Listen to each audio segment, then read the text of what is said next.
Okay, Dr. Jeep and Vanessa Naum, welcome to the podcast. Thanks so much. Thanks for having us, Mark. Really appreciate it. You're so helpful in what you do, and know you pretty well from the new script platform, which thankfully is getting more popular. Yeah, NewScript is incredible. And any doctors or healthcare providers who are listening or watching, I definitely recommend looking up NewScript and joining it, because it's just a great place for us to hang out, learn about our alternatives and options. Yeah, tell me about what you guys are doing. Tell me about I know that you're offering some services to physicians about relationships. So yeah, tell me a little bit more about that. Um, well, I grew up in a physician marriage. My dad was a doctor. Grandfather was a doctor. Surrounded by physicians growing up. It was to say the least, it was a dysfunctional marriage. And my dad, God bless him, still alive at he'll be 89 here, and actually a week from today. But he's very narcissistic, and it kind of didn't give my mother credit for anything that she would do. He was the doctor, he was the breadwinner, he was everything that he did mattered. And my mom, as far as that goes, wasn't given any credit and was constantly being put down. And so two things that I realized at that age, and one is that I wanted to be a doctor, and two, that marriage in this kind of a situation, though stressful, did not have to be that way. And so, when I got older and I was able to, I was determined that I was going to make a difference in that. We have been in marriage coaching. Vanessa can speak more to that. Yeah, we have been in marriage coaching for over 25 years. Actually, we got involved coaching couples early on in our marriage in the volunteer realm. And we did that for, like I said, many, many years, and saw some common themes. Best practices, so to speak, tips and tricks. And it helped us, like, for example, rules for fighting. Okay, there are rules for fighting. And so we practice those rules for fighting. And, one of them is no name calling. So no matter how hard it was for me in a fit of anger to call him a name, like for example, you're an a-hole, I never did it. I did not break my own rule, because I know that, when you put that out into the space, that gives him permission to do it back. And so I just thought, if we practice that rule, it would make for a closer relationship, because we're really not attacking each other by using names. And we decided, to get into the physician realm because of not only my experience generationally with physician marriage, but seeing marriages of colleagues fall apart for preventable reasons, and wanting to pitch in and help and use ourselves as an example, and to really include our training, and be totally empathetic, because whatever issues that our colleagues have dealt with, it's been there. It's for the most part, we have experienced everything. And I want them to have feel like that they have a shoulder to lean on, an ear to speak to. And especially now with the increased responsibilities, and really a lot of us looking for other things to do because of the stress level, and because of the increased and really oftentimes unrealistic responsibilities that are placed on our shoulders. Home needs to be a safe place, but too often it's not. And so we're determined to help as many of our colleagues as we can to change that paradigm. Okay. Yeah. Is it, you mentioned no name calling. What about that thing where they say never go to sleep on an argument? Is that true? Because it seems kind of tricky to do. I mean, like when you have a really bad argument, like how do you resolve that? You might be up all night not going to sleep.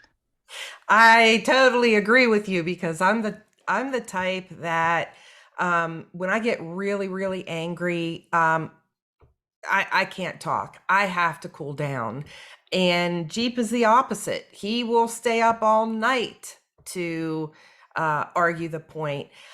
I and not really argue the point, but want to work it out and want to work it out so that when he wakes up the next day, there isn't this pall Well, over our yeah. relationship, for a lack of a better way to describe it. So, I think it just depends on the personality of the couple. The most important thing is them being aware. He is aware that I need to take some time. And I am aware that he wants to resolve it as quickly as possible. So we try to work together with that. When I get really angry, of course, it's like, okay, I know you need time, and he's just really cognizant of that now. And Mark, I know you can relate to this. As physicians, it's ingrained in us, either directly or indirectly. We're fixers, and so Yeah. I want to fix the problem. And then there's another aside that I'll tell you as well. But I feel like that going to bed angry with a problem lingering to the next day is, I mean, it's just not a good situation. Really, neither one of you sleeps well. I certainly know I don't. But over the years, we've had talks about this. And one time Vanessa said, all those times we stayed up till 5 or 6 o'clock in the morning, and you thought that we were resolving the problem. And then she tells me, I just let you have your way. And so this is after a long period of time that she finally let me in on this. And I was like, okay, well, your point is made. I need to come more to the middle in treating this situation. And so we have. But the other thing that that stuck with me when I was in college, I had a good friend of mine who taught me when I was in high school, and he had that the saying, do not go to bed angry. And the reason he said it was, he and his wife always made time to make peace before they went to bed. And they happened to be separated. She went downstate. We live in West Virginia. She was a teacher. She was going to a meeting, and she was in an auto accident, and she was killed. He was not there, but he knew that it was a clean slate as far as what he thought, and he felt that she was always being honest. And he said the fact that we had a clean slate, we told each other that we loved each other, he knew that was said before she passed. And that really stuck with me. And that was the other thing that precipitated this need for me to resolve things before bed. But as with so many things, you need to be able to move towards the middle. Compromise is the key, as difficult as it may be. And we've had to compromise, but compromise is one of the many things that's kept us together all these years. Yeah, that makes sense. I was thinking about just now. I was thinking about this doctor that I I spent some time with. I was going to go work at his practice, and we were driving around, and he was telling me about his life. And he had been through 3 divorces and was currently getting divorced from the first wife, who had remarried. And, she got pregnant at some, it was a crazy story, Yeah. and it just seemed like, I was thinking, like, why even go through all that? but I mean, I know that they say that there are some reasons for divorce that are good reasons, I guess, like addictions or someone cheating or someone who's violent. And, Mhm. you know, maybe not all marriages will fail because of those things, but those are at least good justifications. And then I don't know if other reasons are good justifications. You know, if a person gets bored of the marriage, or they feel like, you know, they married the wrong person at some point, or they just don't, you know, I mean, you know, it seems like, or maybe one person gains a lot of weight or something, you know, or they just aren't living the same lifestyle. I mean, are there, you know, can more people avoid getting divorced if they don't, or are those good reasons, those other reasons? Or, I mean, talk about that a little bit. Yeah, and I could speak to that because I was previously married before Jeep. And I married very young, and my husband was an alcoholic. And because I married young, I really didn't see the signs. And I had some cold feet, but I thought I had the attitude, oh, when we're married, it'll be different because we'll be together, and you know, it'll be different, and then I can fix him. And that was a terrible attitude to go into marriage, because you cannot fix somebody, especially with an addiction. They have to be willing to fix themselves. And he never wanted to change his behaviors. And the drinking would start in the afternoon, 3 or 4 o'clock, and it would go on until about 10 p.m. And it was always outside of our house, so that he was never coming home until 10 o'clock in the evening. And so, you know, the discussions were ad nauseum about, you know, coming home and just spending time with me. I was very alone, and I wanted the marriage to work, and, you know, please, you know, let's seek help. And the bottom line was, he just was fine doing what he was doing. And so I left him, and then ended up, you know, doing it 3 times. Finally, the third time, I finally came to the realization that I could lead him to water, but I could not make him drink. So I could tell him, you need to stop drinking, you need to go to counseling, but he had to want to do that. And you know, after seeing him relapse a few times and realizing that he just didn't want to change, that I had to make a decision. And that decision was, can I live with this behavior and the lack of love and attention that I truly needed as a person? Could I live like that for the rest of my life? Or do I end this now, because being alone is much better than being in that type of conflict in a marriage? And so I made the decision to finally leave, that I was young enough. And I would rather be alone than to be in conflict in a relationship and feeling like that I wasn't loved or cared for. So then fast forward, you know, I meet Jeep, and, you know, he gave me exactly what I needed: time and attention, and of course, a whole lot of other things. But our relationship was the type of relationship that I dreamed about as a child and at an adolescent. This was the type of person that I wanted to be married to. Somebody that was going to challenge me in ways that I needed to be challenged. And one is intellectually. And we never have, very few times do we ever not have something to talk about. And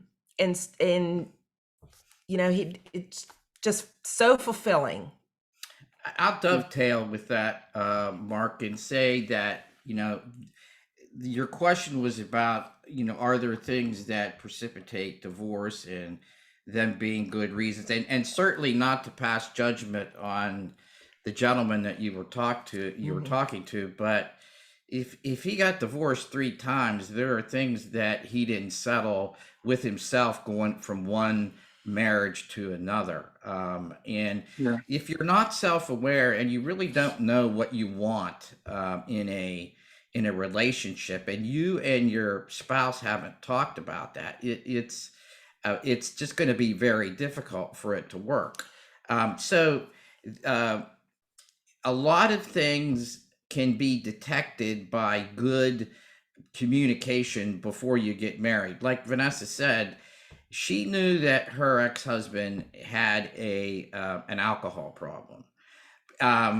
In talking about the alcohol problem, it was uncomfortable. But the problem is there are things that happen, or that you need to know about before you get married, because if these are deal breakers, and for some people they are, and I think if she would have known what the results were going to be, it probably would have been a deal breaker before they even got married.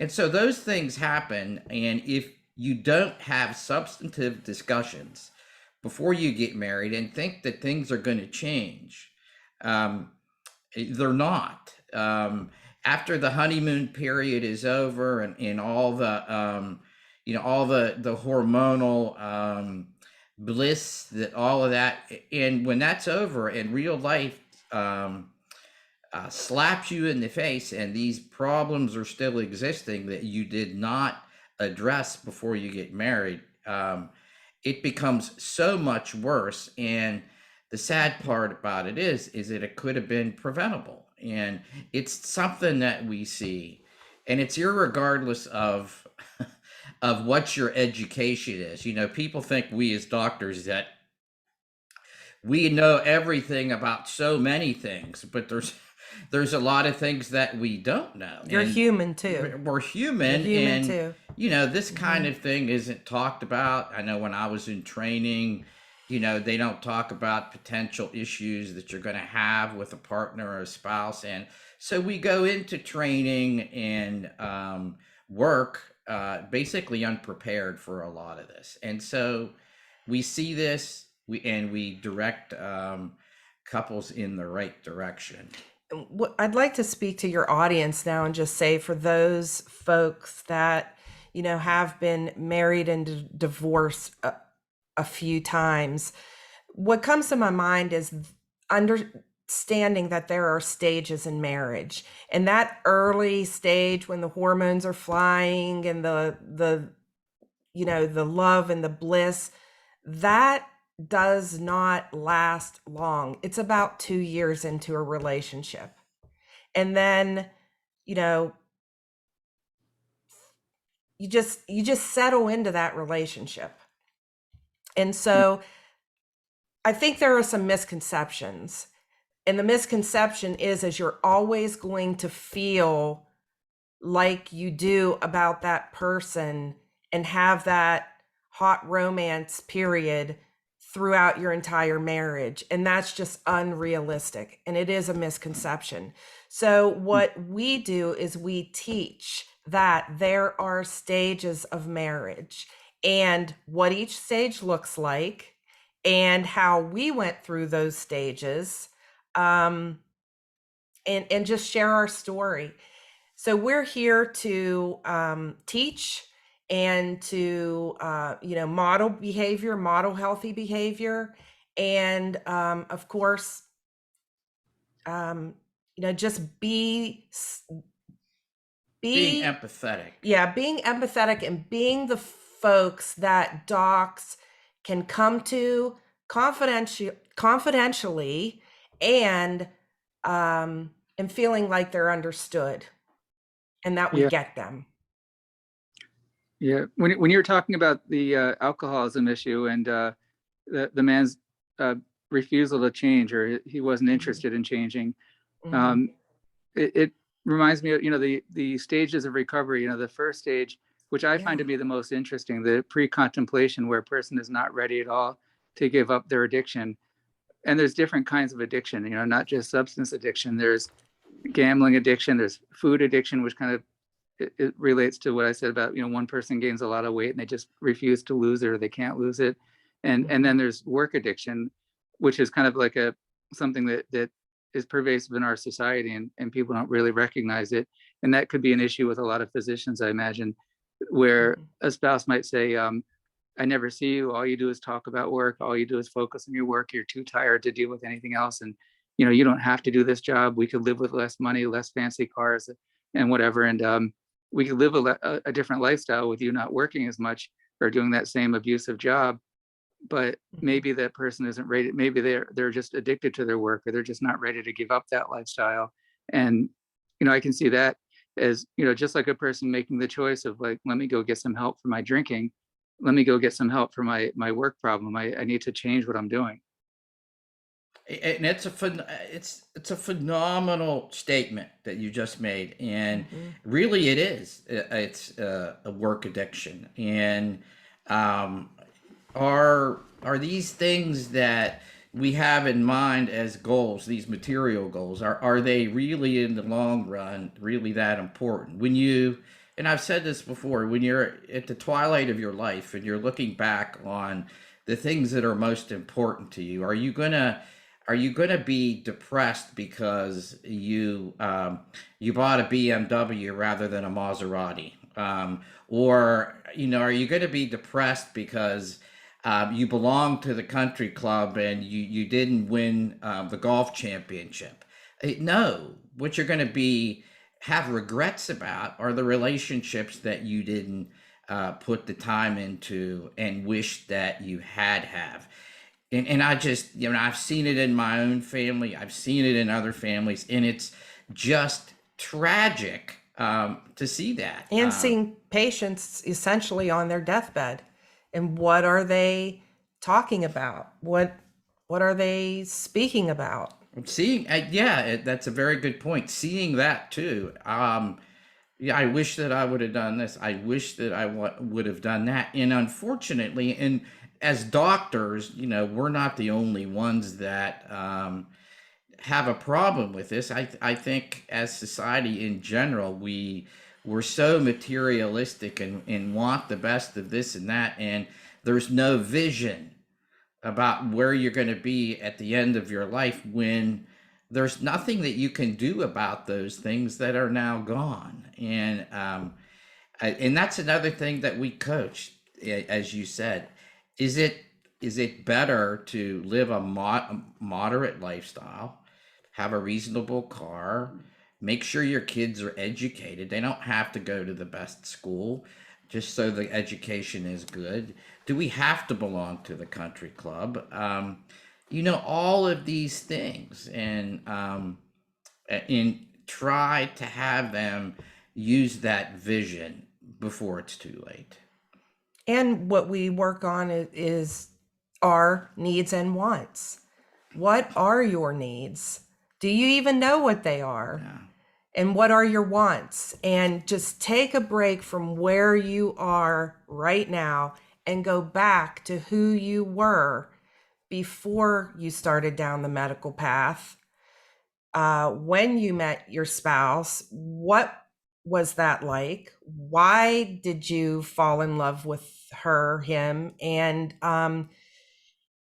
what was your vision back then? And what was your plan? And along the way, did you get off the path somewhere? And why did you get off the path? And how can we get you back on that path? So and get you back so that you're getting fulfilled with your needs and your wants, and then being able to express it to your partner. Yeah.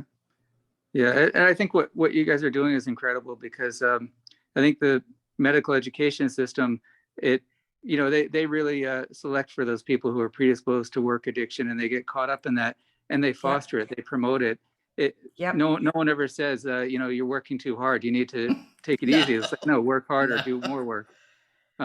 It's almost like going to a bar and look for the people that drinking the most wine and say, we want to hire you as a wine taster. I mean, Yes.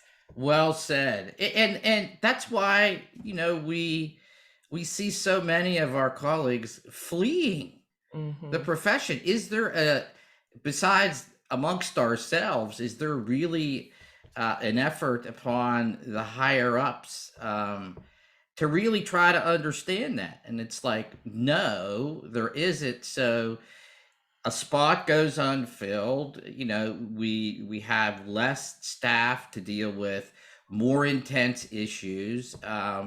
It can't be, well, you know, he's gone or she's gone, we'll just take the next one up. Well, unfortunately, we're getting to the point where there is no next one up, and their desire to deal with that is pretty anemic. Yeah. Yeah. So, yeah, I can see the healthcare crisis being a real thing, you know, where I had a family member in Yeah. ICU recently. We went to visit, and it was a pretty large ICU. And as far as I could tell, it was two nurses running the whole thing. Ugh. Um, that was a little bit unusual, and they were doing their best handling it.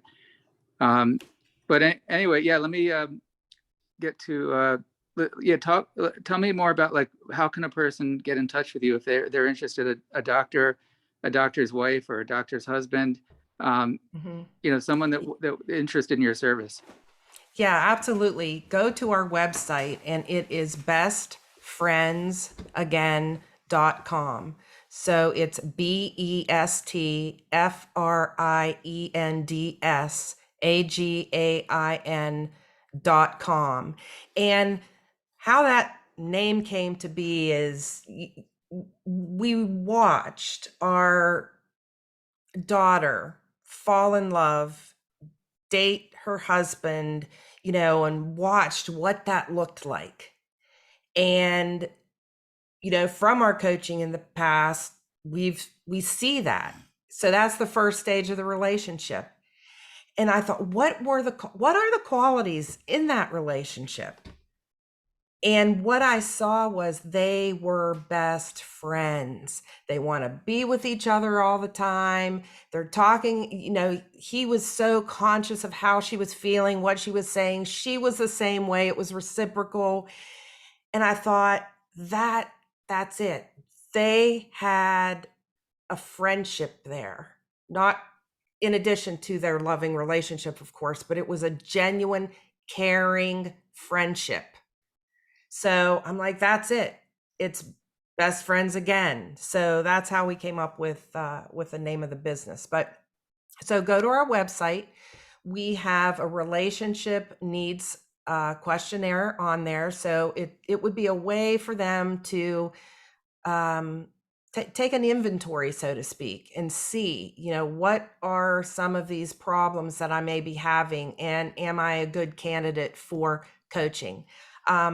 Realizing that coaching is preventative.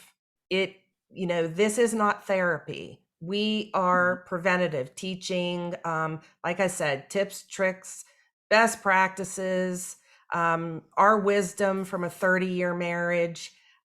This is what we're teaching. And our program is 90 days from clarity to connection. So in that 90-day process, we take them from gaining clarity on them independently and them as a couple. What are their needs? What are their wants? What are their challenges? I can guarantee you some of the questions that we ask are questions that it's been a very long time since they thought about those questions, if they have. And then how to walk them through challenges and how to deal with challenges, like repair conversations, and how you can go through an authentic repair without attacking and demoralizing and dehumanizing and shaming the other person. And then the third part is connection. And in that part, we really take a deep dive into sexuality, which we find is left off in so many other programs that, you know, sex really isn't talked about. Well, we've broken down that barrier. We want to have a talk about that. And so we take a deep dive into that. And some of the questions that we talk about are, how do you want to feel during sex, during making love? How do you want to feel? And we get the look like, what do you mean, how do I want to feel? And so we, you know, we take them through that, teach them about it. And there's just so much learning that goes on, and a deeper connection than they ever thought possible. So we have that. We're on LinkedIn. We're on Newscript. We're on Facebook. We're on Instagram and Twitter. I have a book in which the coaching, some of it was developed from the book, and the book is called "What's Forever For: A Physician's Guide to Everlasting Love and Success in Marriage," and it is written.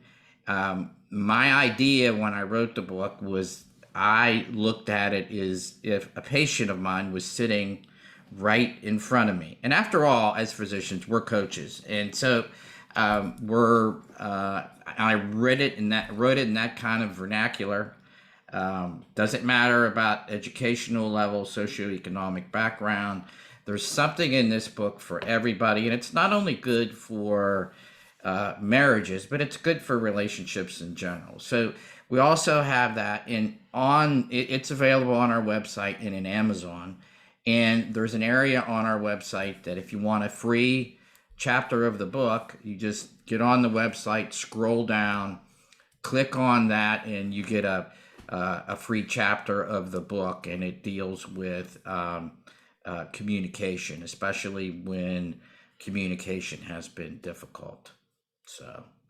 Okay. And I think that's great that you're including the sex talk in the coaching, because probably going to your doctor is not the right place for that, because you wouldn't believe how fast they flew through that subject in medical school. You could have blinked your eyes and missed it. Yeah, and sexuality is so much more than the physical act and positions. There's so much more going on there, psychologically, So we take a deep dive into that. Now, someone were to work with you, would they have sessions where they're talking to you just like this on video, like maybe the couple together looking right at the two of you and having a conversation? Yes. And the program is instructional. So there is education and there's homework. And then there is a weekly face-to-face session with us. And then we, discuss the homework and we tailor it. Sometimes a doc may feel comfortable talking to one of us. A spouse may be more comfortable talking to one of us, but there has to be both there. But we tailor it. That's the difference between coaching and therapy. There's sometimes, oftentimes there's at least some insight. It may not be a lot, but they're coming to us because they know they have a problem, and what we do is guide them. It's some about things in the past, but not a lot. It's about what you want going forward and getting you there. Okay. Now, suppose someone came to you that has kind of that lifestyle of a doctor, but they're not a doctor, like say like an executive at a corporation and got a busy life, and they leave their spouse at home for the day while they go work hard all day, and they come home tired, and they're kind of living a similar lifestyle, but they're not a doctor. Are you able to work with people in that situation? Absolutely, because really the only difference is they are an executive and instead of a physician. So yes, we can. We just happen to market to physicians and work mostly with physicians, but we can do anything. I'm an MBA, so definitely can speak the executive language. And there's our program's adaptable, right? And executives deal with similar things that we as healthcare professionals deal with. They're not exactly the same, but the stresses are similar in a lot of ways, and so absolutely, we help them out too. Yeah. I also have a friend who he just passed his bar exam. He just graduated law school, passed his bar, and he's working at a law firm doing all the hard work while the owner lawyer sits at home, letting him handle everything. And and it doesn't seem that different from medical education. It almost seems like Right. he's in a residency, but for lawyers. So I can imagine that there's very similar relationship issues there. Yeah, I totally agree. Like you Mhm. said, he's going through an internship, you know. When Yeah. you're going through an internship, you're the one that's doing all the scut work. And so yeah, we totally are empathetic to that, because we were dating, we weren't married, but Vanessa saw all that and would hear me bellyache when you know, when I came home, and I'm like, really? Come on. So yeah, absolutely. Back in the days when you were lined up like a firing squad and taken out. Yeah. So, Dr. Jeep and Vanessa and Naum, thank you for joining me today on the podcast. Thank you so much for having us. Thanks for all you do, Mark. Thanks for having us on, and I'll see you on NewsScript. Oh, see you there on NewsScript. Thank you. Thanks. Let me find the stop button.